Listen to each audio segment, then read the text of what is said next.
If you are a qualified snacker, if you are somebody who you say, I'm a snacker, you find yourself snacking throughout the day, maybe you work from home and you're like, pantry's right there.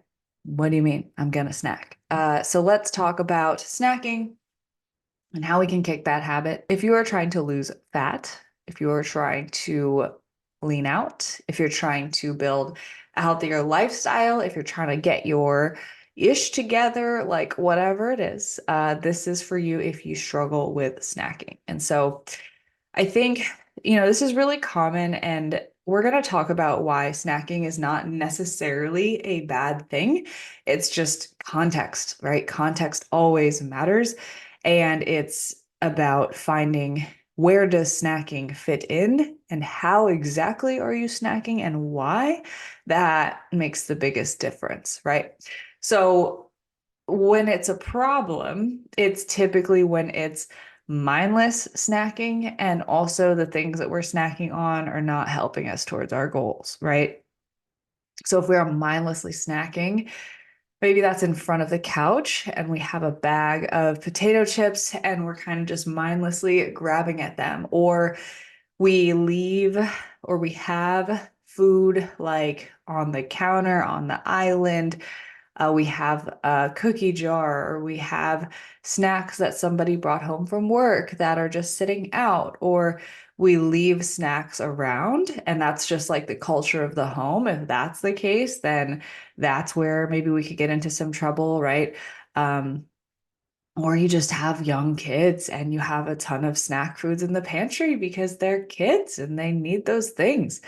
So, all of those different ways of kind of being in an environment where snacking is going to be an easy option. And so, what are typically the things that are easy to snack on? It's going to usually be things like baked goods and pastries are things that will often sit around, candy, crackers, cookies, chips. Those are the things that typically sit around. And maybe if you've been trying to make some healthy swaps, some of those things are like fruits or veggies or like a veggie tray or something like that. So all those different kinds of things, right? But a lot of times it's crackers, it's simple carbohydrates, or it's foods that are high in carbohydrates and fats, like potato chips. We often are quick to label them as carbs, but actually they are pretty high in fat content as well, and evenly split across carbs and fat, which is what makes them taste so good, right? So what are these things that we're snacking on? They are things that by nature actually have some of the lowest satiety factor of all foods. So what is a satiety factor? This is where we're really going to get into the weeds of some things. I think you're going to learn something, take something away from this. A satiety factor is just how full does a particular food keep you? And protein has the highest satiety factor of all of the foods that we eat. So if you eat a high protein snack, you're probably going to be full for a lot longer than if you just had a handful of crackers. Second to protein is fat. Fat has the second highest satiety factor. And then carbs have the third, aka last satiety factor, aka it does not keep you full for very long at all. So if you are a cracker snacker, like it definitely does not keep you full for a long time at all. And so the problem with snacking is not snacking itself, like having these crackers or things is not inherently bad, but it's the fact that we're typically trying to stave off hunger that would otherwise be better taken care of if we just ate a meal, ate a full meal, right?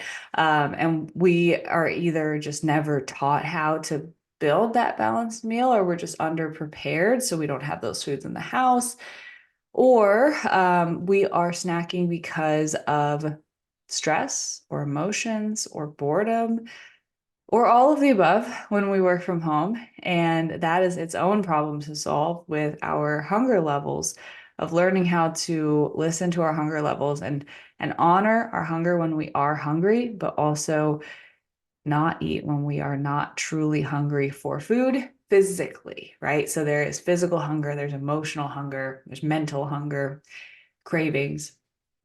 And just because we have a craving doesn't mean we have to honor it. If it is a psychological craving, an emotional craving for food or snacks, I would encourage you, and we could do a whole training on this. Is a whole rabbit hole we could go down. But if you are somebody who struggles with emotional or stress or boredom cravings, I would encourage you to look inward and ask yourself, like, what am I really trying to quench here with this food?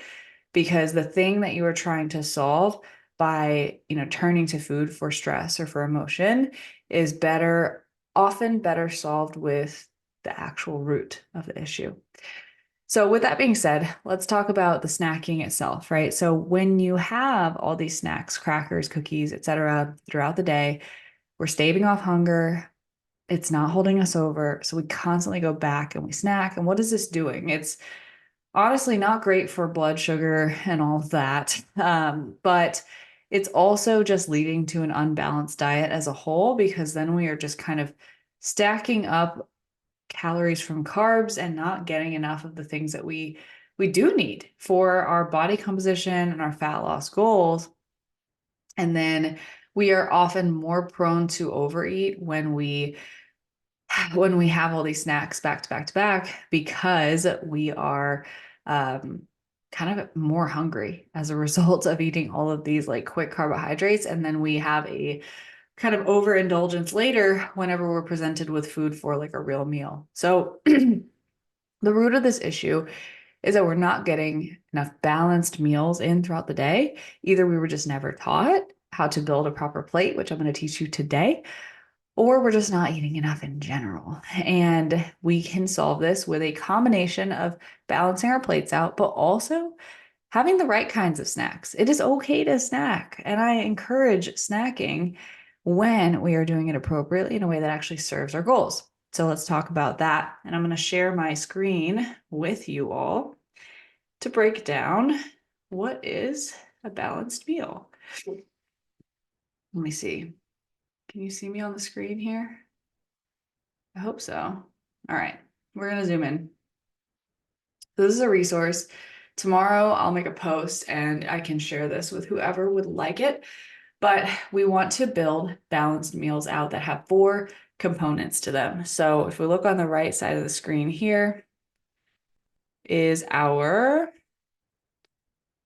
hand portion sizes. I'm gonna skip steps here. Hand portion sizes. So we want to have each meal should have at least 1 palm size serving of protein. So you don't need a food scale. You just need your hand, which is so amazing because you always have your hand on you, I hope. So protein, 1 palm's worth. So right here for lean protein sources, or the equivalent to 25 to 35 grams of protein. Vegetables, we're going to want to use our fist, and like basically I think of it as like a claw machine. Like if you just were to grab whatever a full fistful of vegetables is, take that. Carbs, whatever you'd be able to scoop out with one hand. It's not a ton, but just like a nice good scoop here with whatever rice or potatoes or pasta, with all the vegetables, the protein, the fat, it's gonna fill you up, I promise. And then the fat would be a thumb's worth. So that's often like a tablespoon, tablespoon and a half of whatever the fat source is. And so you're going to use your hand to portion out that plate. And this is a starting place. It's not a prescription, because sometimes our hands are missized for our body. So for example, I am 5'6". My mother is 5 feet flat, and our hands are the same size. Hers are proportional to her body. Mine are not. I have very small hands. So I might need to change this portion size for myself, depending on my goals, right? Or what my training looks like or how active I am. So this does change, but it's a baseline. So let's start with that. See how we feel, right? And then when it comes to the actual food sources themselves, this sheet has a ton of ideas for different food sources you can use for each category. Now, this is not an extensive list. This is just some starting ideas and starting recipes. It actually gives you all the recipes for each of these foods. And then directions, and then directions to cook the food with different seasonings and flavor profiles. So you can get what you want out of the flavor of the food, and then different ways to cook food in a way that is palatable. and then putting it all on your plate and sample meals here so you can have different ideas for even the same types of foods. And so, balanced meals, all four components. What does this do? It balances your blood sugar. It helps with proper digestion. It gives you tons of energy. And there is actual research to show that when you eat these different macronutrient profiles, carbs, fat, protein, vegetables together, the digestion response in your body, the blood sugar response, the way that your body digests it is very different than just eating carbohydrates alone. Which brings me into my second piece here, which is when snacking is appropriate. So let's talk about that. So basically, we call snacks here at PCC Hunger Heroes because we have a whole labeling system for our hunger levels that we can go into at another time. But basically, when we are hungry for a snack and maybe life happens, we can't get to a meal, that is totally okay. And we're going to want to have some ideas for what are some snacks that we can keep in our back pocket. Now, it's really key here. Like these single food hunger hero ideas are great and they're totally fine, but you're going to get more out of your snack when you pair them. So, the concept of not eating naked carbs, meaning carbs on their own. So, having, let's say, our carbs, our crackers, whatever, our cereal with some non-fat milk, or rather than just having an apple, let's have it with a little bit of almond butter. Or rather than just having some crackers, let's do a cheese stick, crackers, and some sliced veggies. It might be like a little bit more calorically dense, maybe, but that snack together is going to keep you full for so much longer than if you were to just have those foods alone. I promise you.